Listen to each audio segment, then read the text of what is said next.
તો આ તરફ જૂનાગઢના દ્રશ્યો પણ આપને બતાવી દઈએ। સતત ત્રીજા દિવસે યથાવત છે જૂનાગઢમાં મેઘ તાંડવ। જૂનાગઢ પંથકમાં વધુ 5 ઇંચ જેટલા વરસાદથી અનેક વિસ્તારો પાણી થઈ ગયા। ભારે વરસાદથી નદીઓ ગાંડી તૂર બની તો ઘેડના ગામો ફરી જળબંબાકાર બન્યા છે। મેઘરાજાએ સતત ત્રીજા દિવસે જૂનાગઢ શહેર અને જિલ્લાને ધમરોળી નાખ્યો છે। જૂનાગઢમાં ભારે વરસાદને કારણે સમગ્ર શહેર જળમગ્ન બન્યું। અવિરત વરસાદને કારણે શહેરનો ઝાંઝરડા અંડરપાસ પાણીમાં ગરકાવ થઈ જતા અવરજવર માટે બંધ થઈ ગયો। બીજી તરફ સતત બીજા દિવસે દામોદર કુંડ છલકાયો। દામોદર કુંડમાં ઘોડાપૂરની સ્થિતિ સર્જાઈ। અનરાધાર વરસાદથી માણાવદર અને ઘેડ પંથકના ગામો બેટમાં ફેરવાઈ જતા લોકોની સ્થિતિ વિકટ બની। બીજી તરફ વંથલીના સેલરા ગામે પાણીમાં ફસાયેલા 2 યુવકોનું સલામત રીતે રેસ્ક્યુ કરવામાં આવ્યું। તો માણાવદરના જાંબુડા ગામના તળાવના પાળામાં ગાબડું પડતા તેના પાણી અનેક ગામોમાં ફરી વળ્યા। જૂનાગઢ શહેરમાં ધોધમાર વરસાદથી સર્વત્ર પાણી જ પાણી નજરે પડ્યું। શહેરના ઝાંઝરડા અંડરબ્રિજમાં પાણી ભરાયા। પાણીના પ્રવાહમાં એક કાર ફસાઈ। નરસિંહ મહેતા તળાવ ઓવરફ્લો થતા અંડરબ્રિજમાં પાણી ભરાયા, જેમાં લોકો તરીને પસાર થતા જોવા મળ્યા। આ ઉપરાંત શહેરના આઝાદ ચોક, ચિત્તાખાના, મધુરમ મજેવડી દરવાજા સહિતના વિસ્તારોમાં વરસાદ વરસ્યો।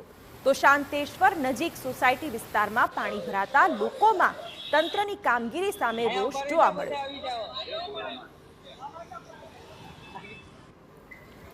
જૂનાગઢમાં સતત વરસાદથી ઘેડ પંથક જળબંબાકાર બન્યો।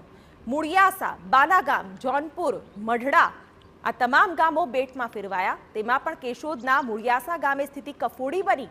પાણીનો ભરાવો થતા મૂળિયાસાથી કડચ, માધવપુર જવાનો રસ્તો 3 દિવસથી બંધ છે। સતત 3 દિવસથી ગ્રામજનો ઘરમાં પુરાવા મજબૂર બન્યા। બીજી તરફ ખેતીની હજારો હેક્ટર જમીનમાં વરસાદી પાણી ફરી વળતા મગફળીનો પાક ધોવાઈ ગયો। જૂનાગઢની સાથે સાથે ગિરનાર પર્વત ઉપર પણ ધોધમાર વરસાદ ખાબક્યો છે, જેથી દામોદર કુંડમાં ઘોડાપૂર આવ્યું છે। સતત બીજા દિવસે દામોદર કુંડ છલકાયો। આ ઉપરાંત ગિરનારમાં સોનરખ નદીમાં પૂર આવ્યું।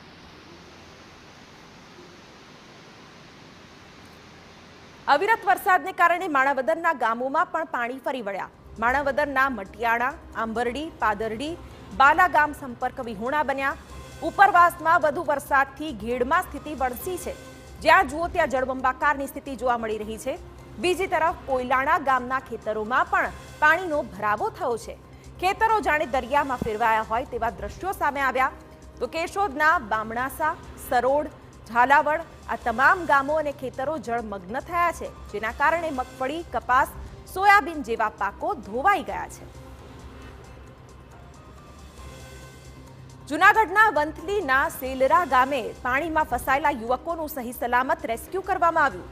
સેલરા ગામે વોકળામાં પાણીનો પ્રવાહ વધી જતા 2 યુવકો ફસાયા હતા। બંને પાણીમાંથી બાઇક લઈને પસાર થતા અધવચ્ચે અટવાયા। ઉપરવાસમાં ભારે વરસાદના કારણે વોકળામાં પૂર આવતા તેઓ ફસાઈ ગયા। જો કે સ્થાનિક તરવૈયાઓએ બંને યુવકોનું રેસ્ક્યુ કર્યું। માણાવદરના જાંબુડા ગામના તળાવના પાળામાં ગાબડું પડતા તેના પાણી આસપાસના ગામોમાં ફરી વળ્યા। આ મુદ્દે સરપંચ દ્વારા અનેકવાર રજૂઆત કરાઈ છતાં તંત્ર દ્વારા કોઈ જ કામગીરી ન કરાઈ હોવાનો તેમણે આક્ષેપ કર્યો। આ તળાવ જિલ્લા પંચાયત હસ્તક આવે છે। જો તળાવનો પાળો વધુ તૂટે તો જાંબુડા, રોનકી, દગડા સહિતના ગામો ડૂબવાની ભીતિ સેવાઈ રહી છે।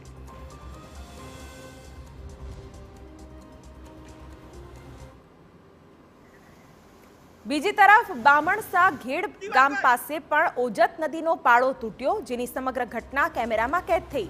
નદીના કાંઠા પર 160 મીટર આરસીસીનો પાળો બનાવાયો હતો, પરંતુ બીજી વખત પાળો તૂટવાની ઘટના બની, જેના કારણે આસપાસના ખેતરોમાં નદીના પાણી ફરી વળ્યા।